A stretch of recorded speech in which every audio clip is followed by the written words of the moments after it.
的3层横屏带来的是传统豪华品牌的宝马 iX3 和凯迪拉克 IQ 锐歌以及自主豪华品牌的蔚来 ES6。3台车都是各自品牌纯电豪华 SUV 的典型代表。之前我们做过4驱锐歌和 ES6 的对比，顶配车型毕竟不是最走量的，所以重点来了。这次对比的这3台车都是各自车系卖的最好的、最走量的版本。宝马 iX3 是11月份才上市的23款领先型 ，IQ 锐歌是22款后驱长续航豪华版。ES6 是23款75千瓦时的版本，3台车的具体信息会打在屏幕上。报一下典型代表的基础参数：电池组的容量 ，IQ 锐歌最大，达到了95.7千瓦时，也就是95.7度电。电机功率 ES6 最大，前后双电机总功率达到了490匹马力，也是唯一的一台4驱车型。3台车都调到运动模式，为了避免体型和驾驶技术产生的误差，都由我来驾驶。环境温度是3度。ES6 在起步瞬间动力来得特别快，松开刹车踏板就有一股强大的推背感，一直持续到时速100以上。4驱系统起步阶段轮胎没有任何的打滑，瞬间抬头猛冲，气势十足。整个加速过程是又快又猛，最快的一次破百时间是 4.46 秒。今年夏天测的0百是 4.04 秒，路面湿滑对性能的发挥还是有一点影响。ES6 官方宣称的0百是 4.5 秒，不管是湿地还是干地，测出来的0百成绩都比 4.5 秒要快。iX3 支持弹射起步，起步瞬间后轮没有打滑，起步的姿态并没有很夸张。全段加速电机出力很线性，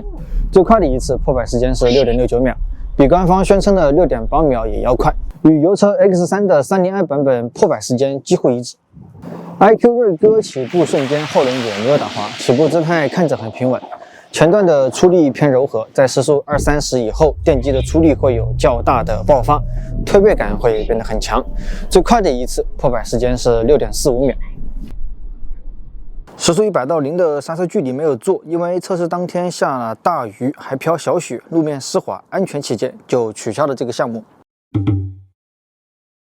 日常驾驶特性，3台车各有各的特点。先说动力最猛的蔚来 ES6。转向的反应很快，稍微转动方向，车头就有很快速的反应。在城市道路中低速驾驶，结合较轻的转向力度，变道、掉头、超车等游刃有余。动力的响应速度也比较快，开起来很轻松，不知不觉的就想超掉前面的每一辆慢车。减震软硬适中，前段的支撑力稍微偏硬，所以日常驾驶 ES6 的基础性操控和驾驶乐趣很不错。但是呢 ，ES6 减震后段偏软，快速过弯对车身的支撑不够，悬架压缩的幅度呢比较明显，而且前排座椅基座也偏高，座椅调节到最低也有点偏高，高坐姿导致车内的左右晃动感比较明显。虽然它可以以很高的速度劈弯，可是给驾驶员的信心不足。如果能加强后段的支撑，降低座椅高度，那就最好了。前后5连杆悬架的设定，大部分情况下的质感和整体性还是有的啊。遇到连续的不平整的路面，还是能感受到前后桥有小的抛跳感差异。总结就是整体上偏运动，极限状态稍有不足。IQ 锐歌的日常表现与 ES6 很不一样，电机的出力不像 ES6 那么猛的，每一脚踩下去都是100%输出，只要不是大开度踩油门，出力表现都很平缓。它的绝对加速并不慢。日常的驾驶还是偏舒适性调教，与 ES6 一样 ，IQ 锐歌前后也都是5连杆的悬架。5连杆的悬架是最能兼顾运动和舒适的悬架形式，也很考验车厂的调教水平。在遇到减速带或者是连续的颠簸 ，IQ 锐歌的底盘质感和车内颠簸感的抑制表现得很好，车身的整体抛跳感比 ES6 要好一些。怎么形容呢？就是 IQ 锐歌的车身能够压住悬架减震，有种很敦实的感觉，就想以一种很放松的心情去驾驶，也不想频繁变道超车，开起来整个人的表现与开 ES6 完全不一样。IQ 锐歌的操控能力与之前测试的4驱版本表现基本相当，高速过弯外侧减震能够顶住车身抑制压缩，整体过弯的姿态与它展现出来的特性是一致的，很从容淡定。iX3 的日常表现呢有很强的自主特性，跟其他2台车相比，前桥的滤震质感不强，减震也明显偏软。有一点值得注意 ，iX3 与 X3 相比，在少了四驱系统的情况下，整备质量多了将近300公斤。悬架的类型都是前双球节麦弗逊后多连杆，所以 iX3 开起来相比 X3 底盘减震的压力更大，在激烈驾驶情况下减震的压缩幅度有点大。不过呢 ，SUV P1 与大部分的日常驾驶不贴切。iX3 表现最好的是指向性很精准，左右来回打方向，车头的反应很快。但是转向手感是一如既往的宝马的味道整体偏黏快速转动黏糊糊的感觉与反应快的车头感觉就在不同的维度，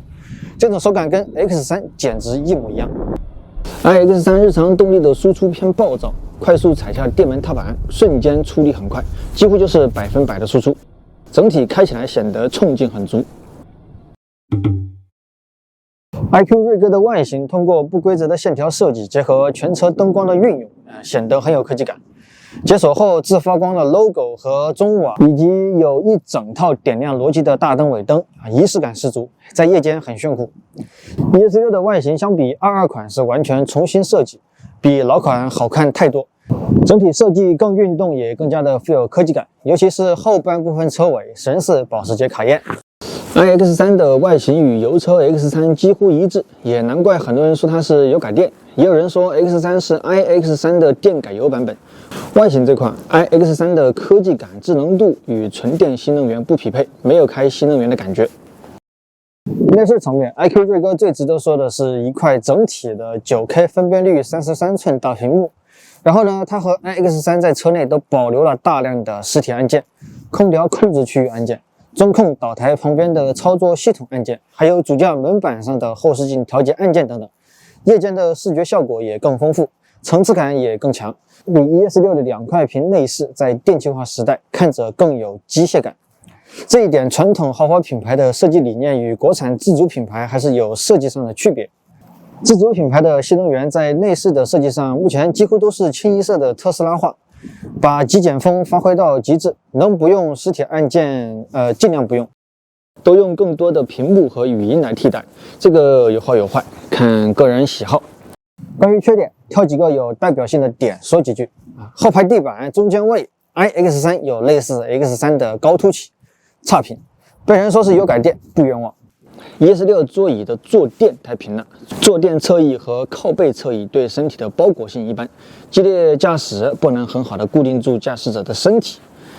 iQ 锐哥呢，充电接口在车头，日常使用如果左右两边都停了车，把车头扎进停车位有一定的难度。优点也挑几个 ，ES6 独有电动熄火门，开关车门高级加优雅，这个配置不常见，以前往往只有100万豪车才有，面子工程，自主车型必须上。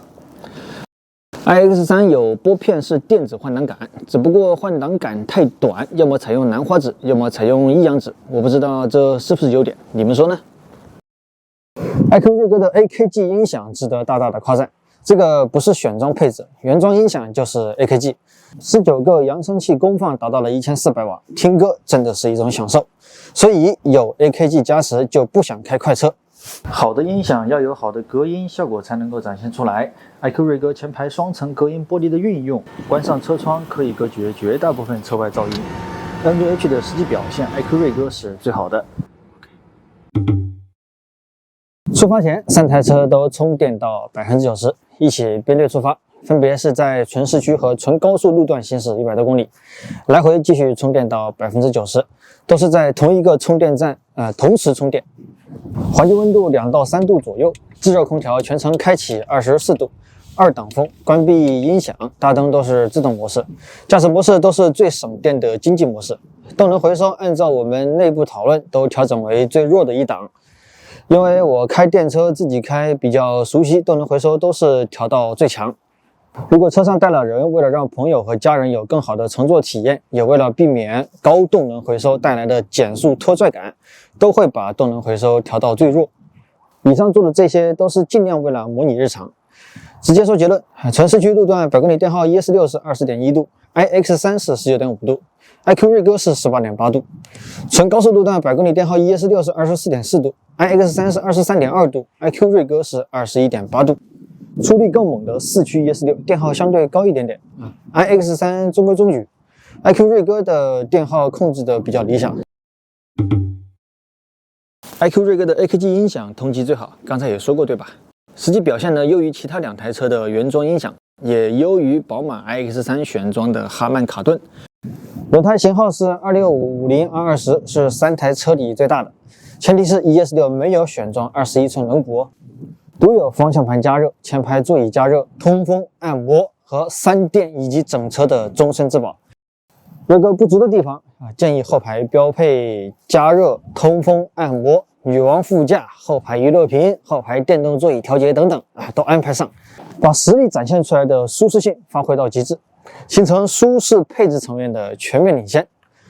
ES6 的优势配置刚才说过，独有电动吸合门，支持换电和对外放电，智能度比较高，还可以选装很多配置，比如这台车花3500选装了气灰层卡钳，花4500选装了外观套件木主题，花15000选装了全享套餐，就是前后排座椅加热按摩和方向盘加热之类的配置。还花8500选装了女王副驾，4600的 N-Box 增强娱乐主机，1000块钱的前雨刮解冻功能。这些看似很丰富的选装配置，恰恰也是它的缺点。虽然基础配置很丰富，但是基础版不是最终版，而且很多 ES6 的车主买车都会选装几个配置，这就导致相应的价格也会提高。这台车买入的裸车价达到了37万5。